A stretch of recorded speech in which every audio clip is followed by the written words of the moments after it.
আসসালামু আলাইকুম সম্মানিত দর্শক ও শ্রোতা। আজকের আলোচনার বিষয় হচ্ছে বাংলাদেশের নির্বাচন। বাংলাদেশের নির্বাচন নিয়ে অনেক উদ্বেগ ও সমস্যা রয়েছে, যার মধ্যে সবচেয়ে গুরুত্বপূর্ণ হলো ভোটের স্বচ্ছতা, নিরপেক্ষতা এবং সহিংসতা। তিনটি জিনিস গুরুত্বপূর্ণ। একটা হচ্ছে ভোটের স্বচ্ছতা, ভোট ফলাফল প্রকাশে বা ভোট গ্রহণের নিরপেক্ষতা, এবং সহিংসতা, ভোট কেন্দ্র দখল ইত্যাদি ইত্যাদি। তো ভোটের স্বচ্ছতা কি? ভোটার তালিকার ত্রুটি। ভোটার তালিকায় প্রায়শই ত্রুটি, অনিয়ম ও দুর্বলতা দেখা যায়। মৃত ব্যক্তিদের নাম থাকা, একই ব্যক্তির একাধিক নাম থাকা, ভুল ঠিকানা ইত্যাদি ইত্যাদি নানাবিধ সমস্যা, এগুলো সাধারণ। এই ত্রুটিগুলি ভোটের স্বচ্ছতা ও বিশ্বাসযোগ্যতা ক্ষতিগ্রস্ত করে। ভোট কেন্দ্র সংক্রান্ত সমস্যা। ভোট কেন্দ্র নির্বাচন কেন্দ্রের নিরাপত্তা, এক কেন্দ্রে অবস্থান নিয়ে প্রায়শই বিতর্ক হয়।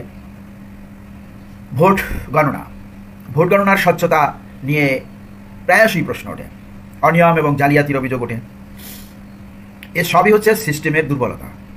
ভোট গণনা প্রক্রিয়া সহজেই প্রভাবিত হতে পারে এই সিস্টেমের দুর্বলতার কারণে। প্রযুক্তির ব্যবহার। নির্বাচনে প্রযুক্তির ব্যবহার সীমিত এবং প্রায়ই কার্যকর হয় না। এটি ভোটের স্বচ্ছতা বৃদ্ধিতে বাধা সৃষ্টি করে। দ্বিতীয়ত, নিরপেক্ষতা। নির্বাচন কমিশনের নিরপেক্ষতা নিয়ে প্রায় প্রশ্ন ওঠে।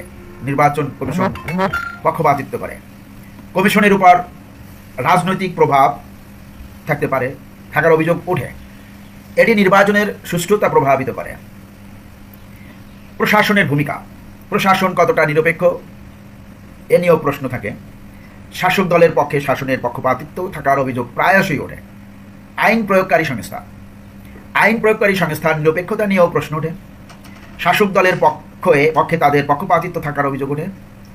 সহিংসতা। নির্বাচনের সময় প্রায়শই রাজনৈতিক সহিংসতা ঘটে।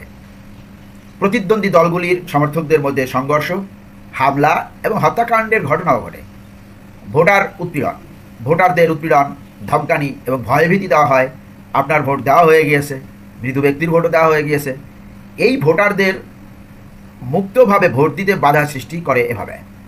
নির্বাচনী কর্মকর্তাদের উপর হামলা। নির্বাচনী কর্মকর্তাদের উপর হামলা এবং উৎপীড়নের ঘটনাও ঘটে। এটি নির্বাচন প্রক্রিয়াকে বিঘ্নিত করে। এই সমস্ত সমস্যা বাংলাদেশের নির্বাচনের সুষ্ঠুতা, নিরপেক্ষতা ও বিশ্বাসযোগ্যতা ক্ষতিগ্রস্ত করে। এই সমস্যাগুলি দূর করার জন্য সরকার, নির্বাচন কমিশন, রাজনৈতিক দল এবং জনগণের সক্রিয় ভূমিকা প্রয়োজন। স্বচ্ছতা বৃদ্ধি, নিরপেক্ষতা নিশ্চিত করা এবং সহিংসতা রোধ করার জন্য সকলে মিলে কাজ করা অত্যন্ত গুরুত্বপূর্ণ। বাংলাদেশের নির্বাচনী রাজনীতি বেশ জটিল এবং প্রায়শই উত্তেজনাপূর্ণ। দুটি প্রধান দল আওয়ামী লীগ এবং বিএনপি দীর্ঘদিন ধরে রাজনৈতিক ক্ষমতার জন্য প্রতিদ্বন্দ্বিতা করে আসছে। এই প্রতিযোগিতাটি প্রায়শই তীব্র এবং নির্বাচনী প্রচারণা এবং ফলাফলের ব্যাপক প্রভাব রয়েছে। প্রধান রাজনৈতিক দলগুলির মধ্যে তীব্র প্রতিযোগিতা। আওয়ামী লীগ বাংলাদেশের সবচেয়ে বড় এবং প্রাচীন রাজনৈতিক দল। এটি সাধারণত বামপন্থী এবং জাতীয়তাবাদী আদর্শের সাথে সম্পৃক্ত। শেখ হাসিনা দীর্ঘদিন ধরে দলটির নেতৃত্ব দিচ্ছেন। এখন তিনি ভারতে অবস্থান করছেন। বিএনপি বাংলাদেশ জাতীয়তাবাদী দল, দেশের দ্বিতীয় বৃহত্তম রাজনৈতিক দল। এটি সাধারণত ডানপন্থী এবং বাজার অর্থনীতির সমর্থক। খালেদা জিয়া এবং তারপর তারেক রহমান দীর্ঘদিন দলটির নেতৃত্ব দিয়েছেন। তারেক রহমান এখন লন্ডনে অবস্থান করছেন। বর্তমানে দলটির নেতৃত্ব নিয়ে অভ্যন্তরীণ বিভক্তি দেখা যায়। অন্যান্য দল এছাড়াও অনেক ছোট ছোট রাজনৈতিক দল রয়েছে যারা নির্বাচনে অংশগ্রহণ করে, তবে এই দলগুলির প্রভাব প্রধান দুটি দলের তুলনায় কম। বাংলাদেশের নির্বাচনী প্রচারণা প্রায়শই তীব্র ও উত্তেজনাপূর্ণ হয়। প্রধান দলগুলি বিভিন্ন মাধ্যমে তাদের প্রচারণা চালায়, যার মধ্যে রয়েছে র্যালি, সমাবেশ, মিটিং, টেলিভিশন এবং রেডিও বিজ্ঞাপন এবং সোশ্যাল মিডিয়া। প্রচারণার সময় প্রায়শই অভিযোগ ওঠে সহিংসতা, প্রতারণা এবং অনিয়মের। নির্বাচনী ফলাফলে বাংলাদেশের রাজনৈতিক দৃশ্যে গভীর প্রভাব পড়ে। বিজয়ী দলটি সরকার গঠন করে এবং দেশের শাসন পরিচালনা করে।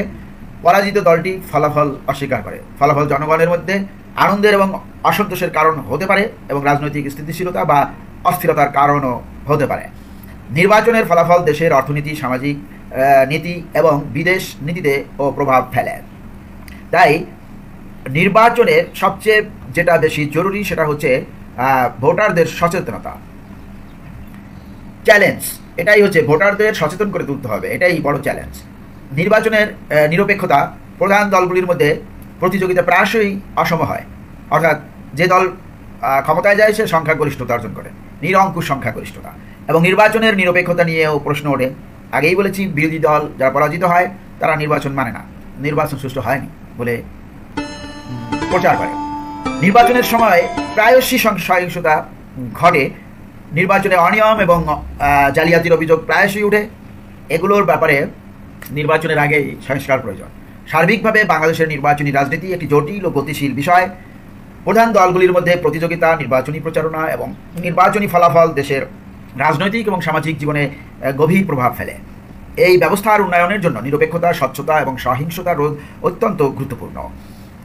বাংলাদেশের নির্বাচনী ব্যবস্থা একটি গণতান্ত্রিক ব্যবস্থা, যদিও এর বাস্তবায়ন ও কার্যকারিতা নিয়ে প্রায়শই প্রশ্ন ওঠে। এই ব্যবস্থাটির কিছু প্রধান বৈশিষ্ট্য হল: বাংলাদেশের নির্বাচন পরিচালনা করে নির্বাচন কমিশন, ইসি নির্বাচন কমিশন। এটি একটি স্বাধীন সংস্থা হিসেবে কাজ করার কথা, তবে এর নিরপেক্ষতা এবং কার্যকারিতা নিয়ে প্রায়শই বিতর্ক হয়। কমিশন নির্বাচনের সকল দিক তত্ত্বাবধান করে, যার মধ্যে রয়েছে ভোটার নিবন্ধন, ভোট কেন্দ্র নির্ধারণ, ভোট গ্রহণ এবং ফলাফল ঘোষণা। বাংলাদেশে 18 বছর বা তার বেশি বয়সী প্রতিটি নাগরিক ভোটার হিসেবে নিবন্ধন করতে পারে। ভোটারদের তালিকা প্রস্তুত ও পরিচালনা করে নির্বাচন কমিশন, তবে ভোটার তালিকার ত্রুটি ও অনিয়মের অভিযোগ প্রায়শই ওঠে। বাংলাদেশে অনেক রাজনৈতিক দল রয়েছে যারা নির্বাচনে অংশগ্রহণ করে। এই দলগুলি নির্বাচনী পরিচালনা করে এবং প্রার্থীদের মনোনয়ন দেয়। বাংলাদেশে প্রধানত প্রত্যক্ষ ভোটের মাধ্যমে নির্বাচন অনুষ্ঠিত হয়। ভোটাররা তাদের পছন্দের প্রার্থীর পক্ষে ভোট দেন। ভোট গ্রহণের পদ্ধতি নিয়েও প্রায়শই প্রশ্ন ওঠে, অনিয়ম ও জালিয়াতির অভিযোগ ওঠে। ভোটদানের জন্য নির্দিষ্ট কেন্দ্র নির্ধারিত হয়। প্রতিটি কেন্দ্রে নির্বাচনী কর্মকর্তারা দায়িত্ব পালন করেন। বাংলাদেশের নির্বাচনী ব্যবস্থাকে পরিচালনা করে নির্বাচন আইন। এই আইনে নির্বাচনের নিয়ম, প্রক্রিয়া এবং বিধিবিধান উল্লেখ করা আছে। সমস্যা ও চ্যালেঞ্জ। নিরপেক্ষতা নিয়ে প্রশ্ন। নির্বাচন কমিশনের নিরপেক্ষতা নিয়ে প্রায়ই প্রশ্ন ওঠে। ভোটার তালিকার ত্রুটি ও অনিয়মের অভিযোগ প্রায়শই ওঠে। নির্বাচনী সহিংসতা। অনেক নির্বাচনে সহিংসতা ও অনিয়মের অভিযোগ ওঠে। জনসাধারণের অংশগ্রহণ। সকল পক্ষের সন্তোষজনকভাবে জনসাধারণের অংশগ্রহণ নিয়ে প্রশ্ন ওঠে। সংক্ষেপে, বাংলাদেশের নির্বাচনী ব্যবস্থা একটি গণতান্ত্রিক ব্যবস্থা হিসেবে গঠন করা হলেও এর বাস্তবায়ন ও কার্যকারিতা নিয়ে প্রশ্ন ও সমালোচনা প্রায়শই ওঠে। এই ব্যবস্থার উন্নতিতে নির্বাচন কমিশনের স্বাধীনতা, ভোটার তালিকার সঠিকতা, নির্বাচনী সহিংসতার রোধ এবং সকল পক্ষের সন্তোষজনকভাবে জনসাধারণের অংশগ্রহণ অত্যন্ত গুরুত্বপূর্ণ। বাংলাদেশে অন্তর্বর্তীকালীন সরকারের অধীনে নির্বাচন একটি বিতর্কিত বিষয়। এই ব্যবস্থাটির সমর্থক ও বিরোধী উভয়ই রয়েছে এবং এই ব্যবস্থার সুবিধা ও অসুবিধা উভয়ই বিদ্যমান। অন্তর্বর্তীকালীন সরকারের অধীনে নির্বাচনের সমস্যাগুলির মধ্যে রয়েছে নিরপেক্ষতা নিয়ে প্রশ্ন। অন্তর্বর্তীকালীন সরকারের নিরপেক্ষতা নিয়ে প্রায়শই প্রশ্ন ওঠে। শাসক দলের প্রভাব অন্তর্কালীন সরকারের উপর থাকার অভিযোগ ওঠে, যা নির্বাচনের সুষ্ঠুতায় প্রভাব ফেলতে পারে। মধ্যে রয়েছে নিরপেক্ষতা নিয়ে প্রশ্ন। অন্তর্বর্তীকালীন সরকারের নিরপেক্ষতা নিয়ে প্রায়শই প্রশ্ন ওঠে। শাসক দলের প্রভাব সীমিত ক্ষমতা। অন্তর্বর্তীকালীন সরকারের ক্ষমতা সীমিত, যার ফলে তারা নির্বাচন পরিচালনার ক্ষেত্রে যথাযথ ব্যবস্থা নিতে পারে না। পুলিশ প্রশাসন ইত্যাদির উপর তাদের পূর্ণ নিয়ন্ত্রণ না থাকার ফলে নির্বাচনে অনিয়মের সম্ভাবনা বৃদ্ধি পায়। রাজনৈতিক অস্থিরতা। অন্তর্বর্তীকালীন সরকারের সময়কালে রাজনৈতিক অস্থিরতা বৃদ্ধি পেতে পারে, যা নির্বাচনকে প্রভাবিত করতে পারে। বিভিন্ন রাজনৈতিক দলের মধ্যে দ্বন্দ্ব সংঘর্ষ বৃদ্ধি পেতে পারে। জনসাধারণের অংশগ্রহণ। অন্তর্বর্তীকালীন সরকারের প্রতি জনসাধারণের আস্থার অভাব থাকতে পারে, যার ফলে নির্বাচনে ভোটারদের অংশগ্রহণ কমতে পারে। অন্যদিকে অন্তর্বর্তীকালীন সরকারের সমর্থকরা যুক্তি দেখান যে নিরপেক্ষ পরিবেশ নিশ্চিত করা এই ব্যবস্থাটি একটি নিরপেক্ষ পরিবেশ সৃষ্টি করতে সাহায্য করে, যা সুষ্ঠু নির্বাচন নিশ্চিত করতে পারে। শাসক দলের প্রভাব কমানো। এটি শাসক দলের প্রভাব কমাতে সাহায্য করে এবং নির্বাচনের ফলাফল হস্তক্ষেপ রোধ করতে পারে। সার্বিকভাবে বলতে গেলে অন্তর্বর্তীকালীন সরকারের অধীনে নির্বাচন বাংলাদেশের জন্য একটি চ্যালেঞ্জ। এই ব্যবস্থার সফলতা নির্ভর করে অন্তর্বর্তীকালীন সরকারের নিরপেক্ষতা, ক্ষমতা ও জনসাধারণের আস্থার উপর। সুষ্ঠু গ্রহণযোগ্য নির্বাচন নিশ্চিত করার জন্য এই সমস্ত দলগুলিকে বিবেচনা করা প্রয়োজন। তাই আমরা আশা করব অন্তর্বর্তীকালীন সরকার একটি সংস্কারের মাধ্যমে যাতে সুষ্ঠু নির্বাচন অনুষ্ঠান করা যায় সে বিষয়ে সবচেয়ে বেশি গুরুত্ব দিবেন। আল্লাহ হাফেজ।